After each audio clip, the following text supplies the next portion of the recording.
let's begin with the questions of TDS. First question which I'm going to cover, that is illustration 4, and illustration 4 is talking about 194 DA. Now 194 DA कुछ याद है क्या? 194 DA maturity of life insurance policy, मुझे कुछ पैसा मिलता है, 1010D करके एक सेक्शन का मैंने रेफरेंस दिया था. Now I want to stop here and I want to ask you whether you are able to recollect 194 DA. क्या सर, क्या बात कर रहे हो? रिकलेक्ट वो सब होता नहीं हम लोग से. So if you are not able to recollect, no problem at all, no problem at all. I request you to go to my lectures once again. जो रिविजन लेक्चर्स थे, रिविजन लेक्चर्स में जाओ. 194 डीए का मैंने बहुत अच्छे से एक एक्सप्लेनेशन दिया है, वो प्लीज एक बार वो एक्सप्लेनेशन देखो and then you come back to this point. पहले देखो, पहले ये मत देखो before watching that particular video. एक बार तूने वो वीडियो देख लिया, एक बार तेरा कॉन्सेप्चुअल क्लैरिटी आ गया, and in that case illustration 4 will be just a cake walk. ठीक है, हम लोग स्टार्ट करते हैं. Examine the applicability of the provisions of TDS under section 194 DA in the following cases. Okay, mister X a resident is due to receive 4,50,000 on 31/3/2022. क्या था? Due to receive है. Okay, 4,50,000. ठीक है. Towards maturity proceeds of LIC policy taken on 1/4/2019.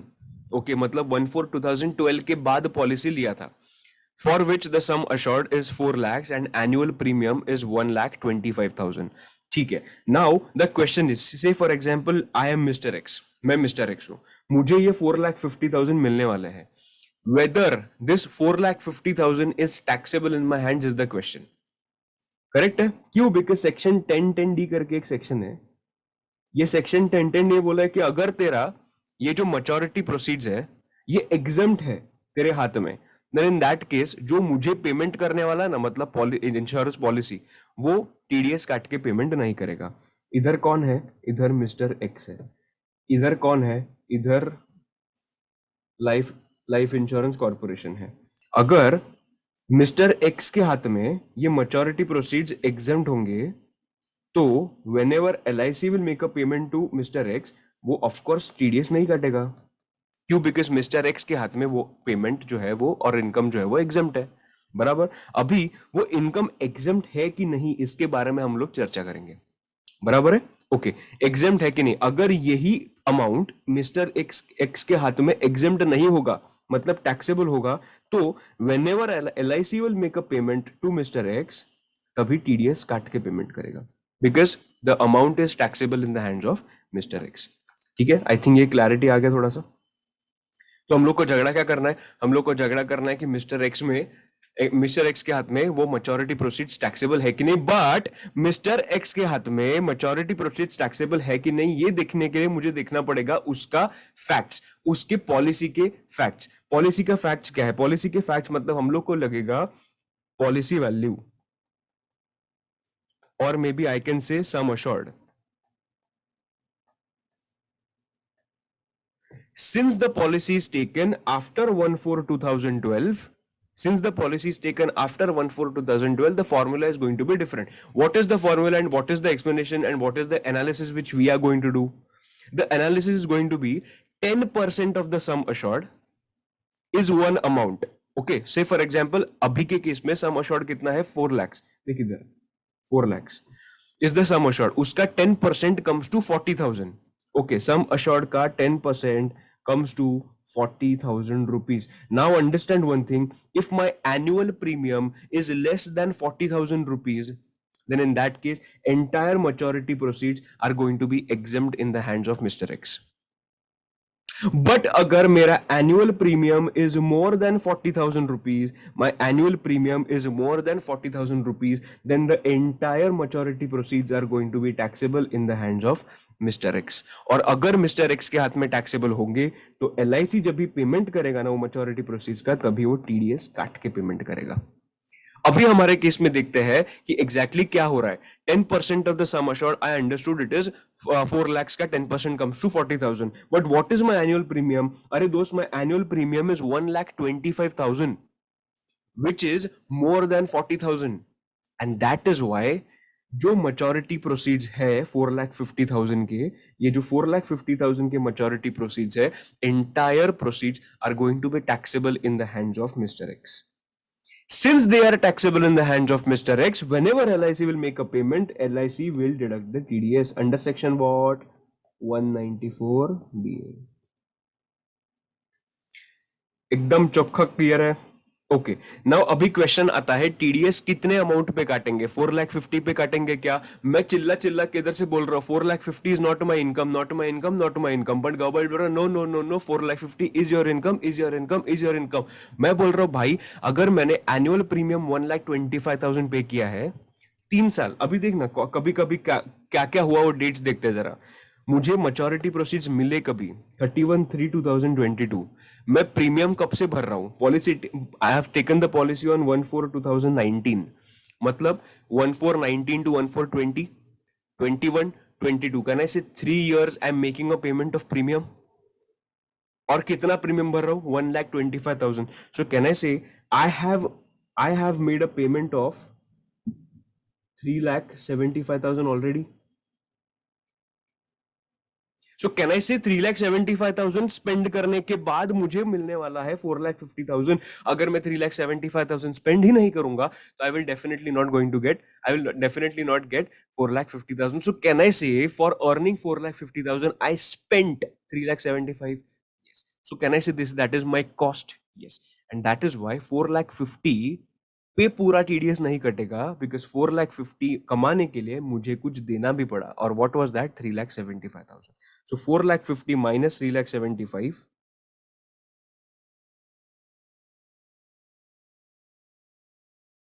कितना आता है total? 75,000. ये है ना, ये है मेरा इनकम एलिमेंट. ये है मेरा इनकम एलिमेंट. एंड इस पे 194 DA के अंडर टैक्स कटेगा. इसमें 194 DA के अंदर टैक्स कटेगा. इधर यही लिखा है देख. और टैक्स कितना कटता है? 5%. 75,000 पे 5% कटेगा देख. Since the annual premium exceeds 10% of the sum assured in respect of policy taken after 31/3/2012, the maturity proceeds of 4,50,000 due on 31/3/2022 are not exempt under section 1010D in the hands of Mr. X. ठीक है. मतलब क्या? Since the annual premium is more than 10% of sum assured, where the policy is taken after 1/4/2012, in that case, the maturity proceeds are going to be taxable in the hands of Mr. X, which means it is not going to be exempt under section 1010D. ठीक है.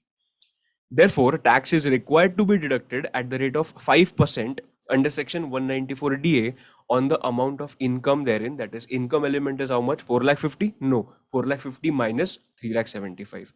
So, income element पे सिर्फ क्या लगेगा? 194 DA लगेगा at the rate of 5%. दोस्त एकदम clear है? ओके, ठीक है. हम लोग आगे बढ़ते हैं. Mr. Y, a resident, is due to receive 3,95,000 on 31/3/2022 on LIC policy taken on 31/3/2012. Okay. 31/3/2012 मतलब 31/3/14/2012 के पहले उसने पॉलिसी लिया है. एकदम क्लियर है. Okay. For which the sum assured is 3,50,000 and annual premium is 30,100. Now इसका taxability will be dependent upon my annual premium. बराबर. 3,95,000 का taxability is dependent upon my annual premium. Okay. My what is the sum assured? Sum assured is 3,50,000. Now can I say since the policy is taken prior to 1/4/2012, the formula is going to be 20% of sum assured. Definitely. 20% of sum assured रहेगा तो कितना होगा? Can I say 70,000 rupees? So 70,000 rupees is the case. मतलब 20,000 of 3,50,000 comes to 70,000. अभी annual premium कितना है? If my annual premium is more than 70,000 rupees, then in that case entire 3,95,000 is going to be taxable in my hands. But if my annual premium is less than 70,000 rupees, then entire 3,95,000 is going to be exempt in my hands. And इसीलिए जब भी मुझे पैसा मिलेगा 3,95,000, उस पे 1 रुपए का भी TDS नहीं कटेगा. बराबर. Now what is my annual premium? My annual premium is 30,100, which is less than 70,000. And that is why entire 3,95,000 will be exempt under section 1010D. See, Since the annual premium is less than 20% of the sum assured in respect of policy taken before 1/4/2012, the sum of 3,95,000 due to Mr. Y would be exempt under Section 1010D in his hands.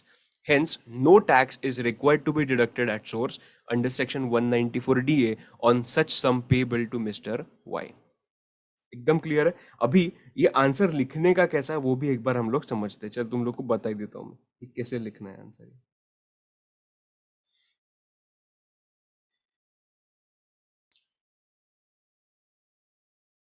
पहले लिखो policy taken on.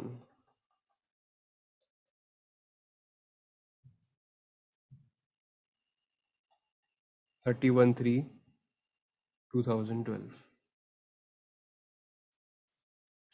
बाद में लिखो sum assured.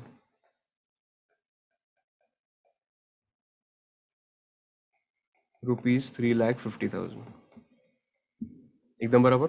बराबर ना. 3,50,000.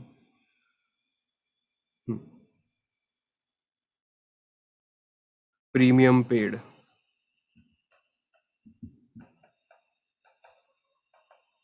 ₹30,100. एकदम perfect. Okay. Now the amount of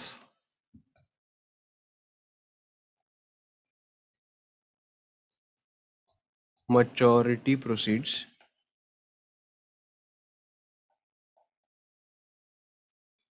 would be exempt from tax under Section 1010D if the annual premium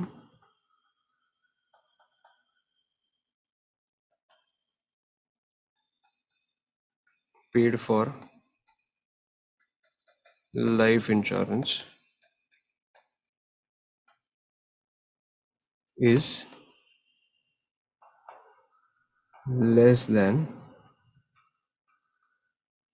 less than 20% of sum assured. In the present case,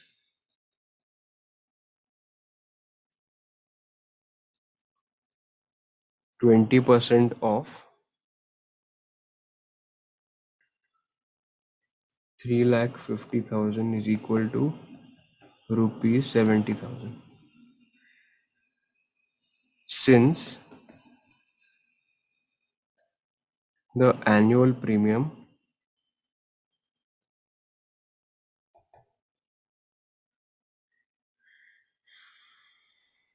is less than ₹70,000, the entire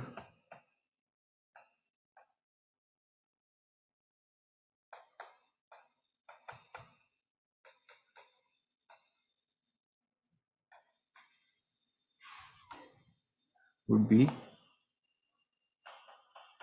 exempt from tax.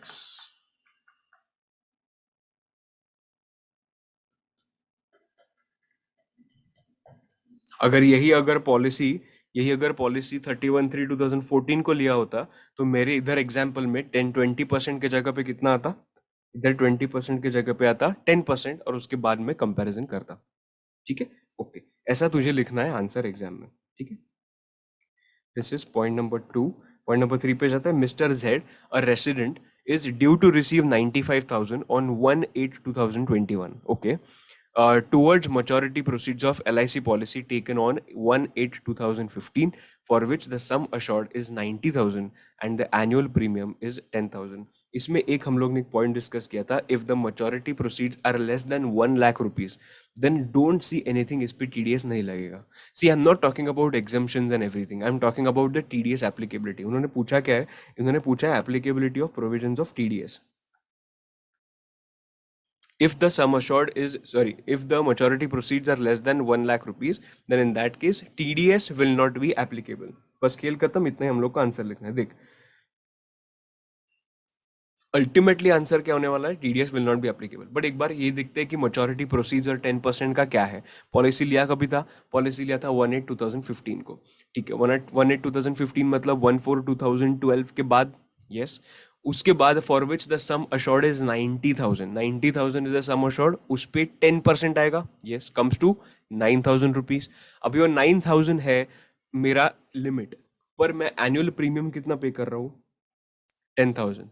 So can I से 1010 D के under ये exam नहीं होगा, बराबर है। 1010 D के under exam नहीं होगा, मतलब ये 95,000 पे टैक्स तो लगने वाला है। 95,000 पे टैक्स तो लगने वाला है in the hands of mister Z. But TDS कटेगा कि नहीं, टीडीएस काटने के लिए उन्होंने बोला सी अभी 95,000 जो है उस पे टैक्स तो लगेगा। बट टीडीएस लगेगा क्या, whenever that person will make a payment to mister Z, तभी टीडीएस काट के पेमेंट करेगा क्या, नहीं, टीडीएस काट के पेमेंट नहीं करेगा। Why, because this sum assured, sorry maturity proceeds are less than 1 lakh rupees. ये उन्होंने नीचे लिखा होगा, देख। Even though the annual premium exceeds 10% of the sum assured in respect of policy taken after 31/3/2012, and consequently the maturity proceeds of 95,000 due on 1/5/2012 would not be exempt under Section 1010D in the hands of Mr. Z, the TDS under Section 194DA are not attracted since the maturity proceeds are less than 1 lakh. तुम लोग अभी answer कैसे लिखोगे, answer same ऐसे ही पहले लिखोगे, policy taken on what, sum assured what, premium paid what. Amount of maturity proceeds would be exempt from tax if the annual premium paid for life insurance is less than 10%, लिखना पड़ेगा, 10% of the sum assured। बराबर है, इधर ही मैं change करता हूँ, चल। 10% of the sum assured, अभी इन the present case 10% of what, 90,000। बराबर है, 10% of 90,000 comes to 9,000।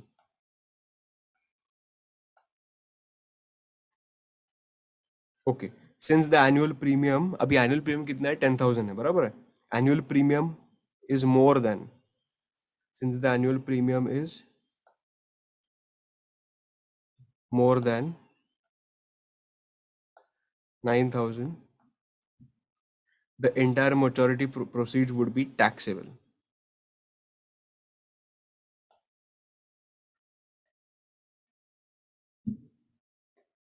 बाद में लिखूंगा however,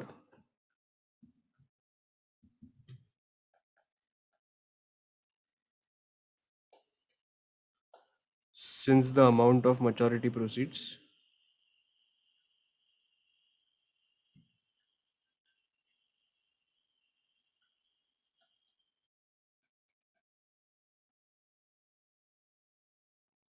is less than 1 lakh, TDS under section 194 DA would not be applicable।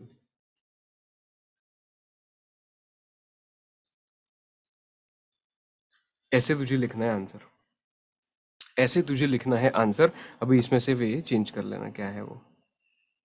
चल अभी तू तू if you take a screenshot then, चल मैं तेरे लिए कर ही लेता हूँ। 1/8/2015, 1/8/15 sum assured is 90,000 and premium paid is 10,000। Perfect. And this is how you'll present the answer. I hope you are clear with this particular question। अभी ऐसा question है तो तुझे ऐसे उस पे उसको अप्रोच करना है। ठीक है, अभी ये थोड़ा सा अनयूजुअल क्वेश्चन है, because usually we see questions on 194C, 194J, 194I, 194 नहीं सॉरी, बाद में और कौन से इस पे आता है, 194I आता है, 194J आता है, बाद में 194C आता है, यूजुअली 194LA आता है। तो ये सब चीज़ों पे यूजुअली हम लोग ने क्वेश्चंस देखे हैं और हम लोग देखते हैं हमेशा। बट ये इलस्ट्रेशन 4 मुझे लगता है थोड़ा सा इंपॉर्टेंट है, बिकॉज ये थोड़ा इग्नोर्ड पार्ट है। 194DA पे यार क्या, 194DA थोड़ी इतना इंपॉर्टेंट है, ऐसे हम लोग को यूजुअली लगता है, पर ऐसा नहीं होता। And that's why I covered this illustration 4। अगर कभी एग्जाम में आया तो अच्छा है, नहीं आया तो ठीक है, हम लोग को बाकी सब कुछ तो आता ही है। ठीक है, ओके। अभी हम लोग आगे बढ़ते हैं, मुझे एक दो क्वेश्चंस और करने हैं टीडीएस के। क्वेश्चन 2 पे आता है, compute the amount of tax deduction at source on the following payments made by Messrs S limited during the financial year 21-22 as per the provisions of income tax act 1961। ठीक है, क्या निकालने बोला है? Amount of TDS. ठीक है, no problem. उन्होंने दिया क्या है, ये क्या हो भाई? Okay, serial number, date, and nature of payment. Point number one. Payment of 2 lakhs to Mr. R, a transporter who owns 8 goods garages throughout the previous year and furnishes a declaration to this effect along with his PAN. Understand, हम लोग ने discuss किया था point section number 194C में। 194C is not applicable to certain cases, not applicable to certain persons. वो कौन है persons? First of all, you should be a transporter who is in the business of uh, plying, hiring or leasing goods carriages. ठीक है, मतलब basically you are a transporter. Second, you should not own more than 10 vehicles at any time during the previous year. मेरे पास कितना है? मेरे पास कितने हैं देख, मेरे पास है 8 गुड्स गैरेजेस. मेरे पास 8 गुड गैरेजेस है. And third one is you are giving the PAN to the payer. If these three conditions are satisfied, then in that case 194C के अंदर TDS काटा नहीं जाएगा. I am repeating once again, I am a transporter. Second, I am not owning more than 10 goods carriages at any time during the previous year, and I am giving the PAN to the payer. Then in that case मुझे जो payment होगा as a transporter, मुझे जो payment होगा, मुझे जब भी payment हो रहा है तभी टीडीएस नहीं काटा जाएगा अंडर सेक्शन 194C. एकदम क्लियर है? एक बार मैं पढ़ता हूं. No tax is required to be deducted under section 194C on payment to a transporter since he satisfies the following conditions. First condition क्या है? ही ओन्स 10 और less goods carriages at any time during the previous year, मतलब वो 8 है इसके पास. He is engaged in the business of plying, hiring और leasing of goods carriages. ठीक है, and he has furnished the declaration to this effect along with his PAN. Perfect है. ये तीन कंडीशंस इसने सेटिस्फाई कर दी, इसकी वजह से उसको जो भी पेमेंट होगा उस पर टीडीएस नहीं कटेगा. पॉइंट नंबर 2 पे आता है. Date is 1/11/2021. Payment of fee for technical services of 25,000 and royalty of 20,000 to mister Shyam who is having a PAN. Now as per section, अभी ये कौन सा सेक्शन है तुम लोग पहले आइडेंटिफाई करो. Fees for technical services and royalty. This is section number 194J. As per section 194J, if any person makes a payment towards fees for professional services, fees for technical services, royalty, then director setting fees, then 194J will be applicable. If the assessee is making such payments where the individual threshold limit of 30,000 would be applicable, if the amount of payment is more than 30,000 in individual cases, then uh, uh, section number 194J would be applicable and TDS rate would be applied accordingly. In the present case, fees for technical services का जो fee है, that is 25,000 and royalty of 20,000. In this case, since in relation to both the payments, the amount of 30,000 threshold or the threshold limit of 30,000 is not getting crossed, and that is why 194J would not be applicable. तो ये लिख के ये पूरा question खत्म करना है. ठीक है, एक बार पढ़ता हूं तेरे लिए. As per section 194J, the liability to deduct tax is attracted only in case the payment made as fees for technical services and royalty individually exceeds 30,000 during the financial year. In the given case, since the individual payments for fee for technical services, that is 25,000 and 20,000, is less than 30,000 each, there is no liability to deduct tax at source. It is assumed that no other payment towards fees for technical services and royalty were made during the year to Mr. Sham. ठीक है, okay, ये तेरा second point था. अभी third point पे आता हूँ. The payment of 25,000 to Messrs X Limited for repair of building. Again, repair of building 194C में fall हो जाएगा. But since the amount is less than 30,000 rupees, single payment जो हो रहा है 194C के अंदर, since it is less than 30,000, ये 194C applicable नहीं होगा. देख पढ़ ले एक बार.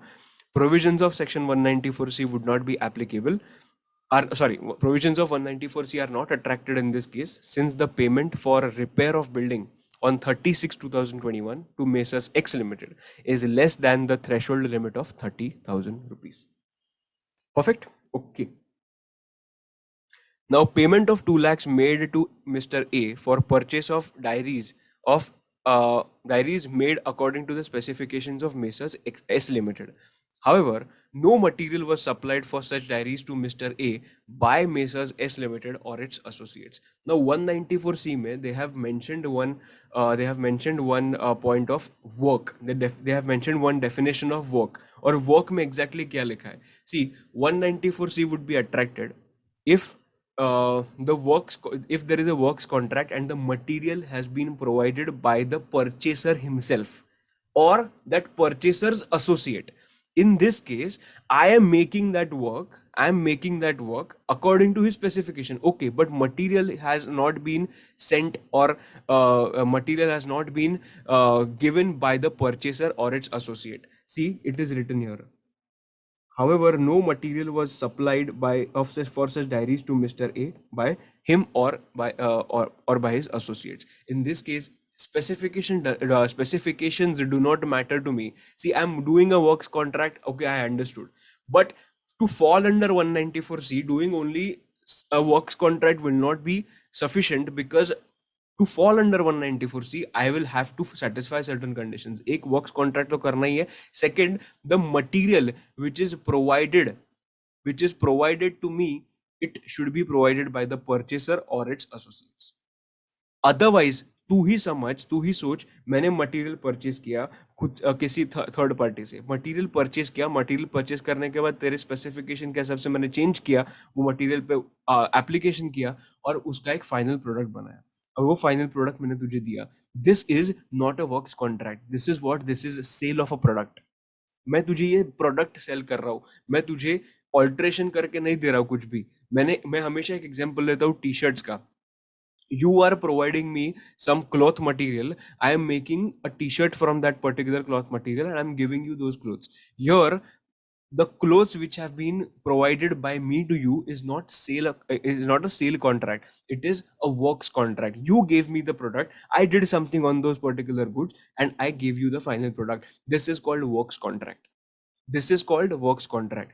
और मैं जो अभी तुझे एग्जांपल देने वाला हूँ वो अच्छे से सुन. मैंने बाहर से मटेरियल परचेज किया, तेरे स्पेसिफिकेशन के हिसाब से मैंने उस पर ऑल्टरेशन किया और उसका एक फाइनल प्रोडक्ट बनाया और वो फाइनल प्रोडक्ट मैंने तुझे दिया. इसको बोलते हैं बेचना, इसको बोलते हैं sale of a product. And that is why this will not be considered, this will not fall under works contract, and ultimately this will not fall under section 194C. Why? Because this is sale of goods. This is your point number 4. Okay. Point number 5. Payment of 2,30,000 made to Mr. Bharat for compulsory acquisition of his house as per the law of state government. अभी मैंने तुम लोग को एक बोला था compulsory acquisition में 194 ला. ला मतलब ला. ला इज मैंने छीन के लिया, गवर्नमेंट ने तेरे से क्या छीन के लिया है, कुछ कंपल्सरी एक्विजिशन हुआ है हाउस का.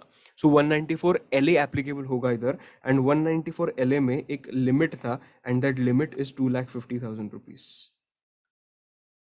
If the amount is less than 2,50,000 rupees, TDS under section 194 LA will not be applicable. So either, since the amount is 2,30,000, 194 LA will not be applicable. ठीक है? Okay. Next is payment of commission of 14,000 to Mr. Y. अभी तू मुझे बता payment of commission के लिए कौन से दो सेक्शंस थे. एक था 194G एंड 194H. 194H बात कर रहा था नॉर्मल कमीशंस पे, तो वह नॉर्मल कमीशंस पे 194H एप्लीकेबल होगा, but the limit is 15,000 for the transaction. Here the amount is only 14,000 and that is why 194H will also not be applicable. एकदम चकाचक क्लियर है दोस्त. ग्रेट. चलो लास्ट क्वेश्चन करते हैं. Question number 4. Examine the applicability of tax deduction at source provisions, the rate and the amount of tax deduction in the following cases for the financial year 21-22. Now, payment of 27,000 made to Jack Scalise, a South African cricketer, by an Indian newspaper agency on 2/7/2021 for contribution of articles in relation to sports of cricket. Now, you know this section. This is section number 194E. Under section 194, it is specifically mentioned that if you make a payment to a non-resident sportsman for his contribution of articles in any sports, in India, then in that case जो भी payment करूंगा उस पे as per section 194E 20% TDS will be applicable. Along with this 20%, surcharge and education cess will be added to this 20% rate. In this case मुझे एक चीज इधर clear करना है, बाकी कौन से भी सेक्शंस होने दो, बाकी सब सेक्शंस में स्पेसिफिकली लिखा है कि health and education cess and surcharge are included in that rate. For example 194C में जो भी रेट दिया है, जो रेट दिया है उस पे surcharge and education cess is included. Perfect. 194J में जो भी रेट दिया है उसमें surcharge and education cess is included, जो 10% surcharge education cess everything is included. But under section 194E surcharge अलग से लगाना पड़ेगा if applicable, and education cess भी अलग से लगाना पड़ेगा. इधर द रेट इज व्हाट 20%, इसके ऊपर लगेगा 4% of health and education cess. इधर सरचार्ज क्यों नहीं लगेगा? बिकॉज ट्रांजैक्शन 27,000 का है, एंड सरचार्ज के लिए जो थ्रेशोल्ड लिमिट्स है वो क्रॉस होने चाहिए. In the present case, what will be the effective tax rate? The effective tax rate is going to be 20% plus 4% is what? 20.0, 20.8. Can I say that? 20.8%. Ekdam perfect. This is your point number one. Point number two, payment made by a company to Mr. Ram, a subcontractor, 3 lakh rupees with outstanding balance of 1,20,000 shown in the books as on 31/3/2022. Now ये contractor होने दो या सब contractor होने दो, दोनों के cases में 194C यूजुअली एप्लीकेबल हो जाता है. 194C एप्लीकेबल होता है. अभी मैं ये एक चीज पढ़ना चाहता हूँ. Provisions of TDS under section 194C are attracted. ध्यान देना, in respect of payment by the company to a subcontractor. Okay. Then under section 194C, tax is deductible at the time of credit or payment, whichever is earlier. Whichever is earlier. Credit मतलब उसका books of accounts में मैं जब भी entry मारूंगा और मैं जब भी actual payment करूंगा. Whichever is earlier is the trigger point of TDS. In the present case देख क्या हो रहा है. इन द प्रेजेंट केस 3 लाख का तो पेमेंट कर रहे हैं, plus there is an outstanding balance of 1,20,000 shown in the books as on 31/3/2022. So total मुझे पेमेंट कितने का उसको करना है? 4,20,000 का. एंड 4,20,000 पे 194C एप्लीकेबल हो जाएगा. सो 194C का रेट क्या है? 194C का रेट इज 1%. सो 1% और 4,20,000 कम्स टू 4,200. क्लियर दोस्त? Okay. Point number three, winning from horse races, rupees 1,50,000 paid to Mr. Sham, an Indian resident. Now you know horse race winnings 194BB will be applicable here. बहुत बड़े लोग 194BB. The tax is to be deducted if the winnings from horse races exceeds 10,000. अपना तो 1.5 लाख है ना? Perfect. The rate of deduction of tax is 30%. Great. This is your point number three. Point number four is 2 lakh rupees paid to Mr. A resident individual on 22/2/2022 by the state bank, by the state of Uttar Pradesh on compulsory acquisition of his urban land. वापस पढ़ता हूँ. 2 lakh rupees paid to Mr. A resident individual on 22/2/2022 by the state of Uttar Pradesh on compulsory acquisition of his urban land. Urban land का compulsory acquisition हुआ मतलब section कौन सा? Section आता है 194LA. But again 194LA में there is a limit of 2.5 lakhs. 2.5 lakhs के under अगर तेरा ट्रांजैक्शन अमाउंट होगा, कंपल्सरी एक्विजिशन का कंसिडरेशन होगा, then in that case उस पे TDS नहीं लगेगा. In the present case the transaction or consideration is only 2 lakh rupees. Only 2 lakh rupees, which is less than 2,50,000. 194LA के provisions will not be applicable. This is your question number 4. I hope you are clear with all the questions which we did in TDS. मैंने already advanced tax और 234 ABC का जो question था वो question मैंने already ले लिया है. So you can refer to that particular question. मैंने एक क्वेश्चन लेक्चर में ही सॉल्व किया है. So I want you to go through that question, but just don't go through, you have to write it along with me so that your clarity on the subject will be amazing. ठीक है? Okay. So I will see you in the next lecture. Till then, see you, bye bye, and take care.